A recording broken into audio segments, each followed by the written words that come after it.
Paano gumawa ng Budget of Work booklet step-by-step tutorial? Sa video na ito, ituturo ko kung paano mag-print ng inyong Budget of Work sa booklet format na naka-landscape. Para makatipid sa papel at mas maayos tingnan ang inyong dokumento, sundan lamang ang mga hakbang na ipapakita ko. Step 1. Buksan ang Budget of Work file. Buksan natin ang Mathematics Budget of Work. Step 2. Open Print Settings. Click ang menu, then Print. Dito natin makikita ang iba't ibang print options. Ilagay muna natin sa default setting. Step 3. Piliin ang booklet printing.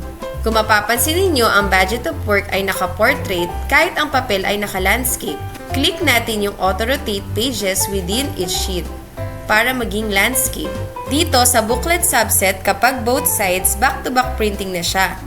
Kapag front side, ang ipiprint muna niya ay ang mga nasa harap na papel, then after printing, ilagay sa printer, then click naman ang back side para ma-print yung nasa likod nila. Pero kapag may printer kayo na automatic, back-to-back printing, pwede na ang both sides. Step 4.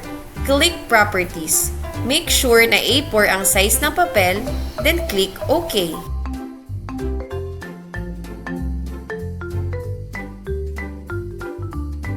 Kung mapapansin nyo dito, may page 1 of 6. Ibig sabihin ay 6 pages or 6 papers ang magagamit nyo sa ating booklet na ito. Step 5. Print.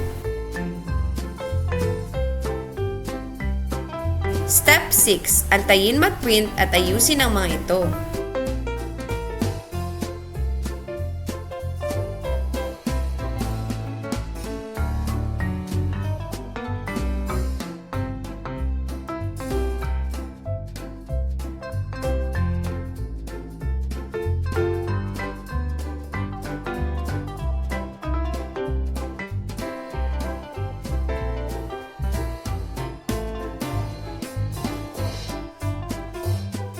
Step 7. Ready na ang Budget of Work booklet.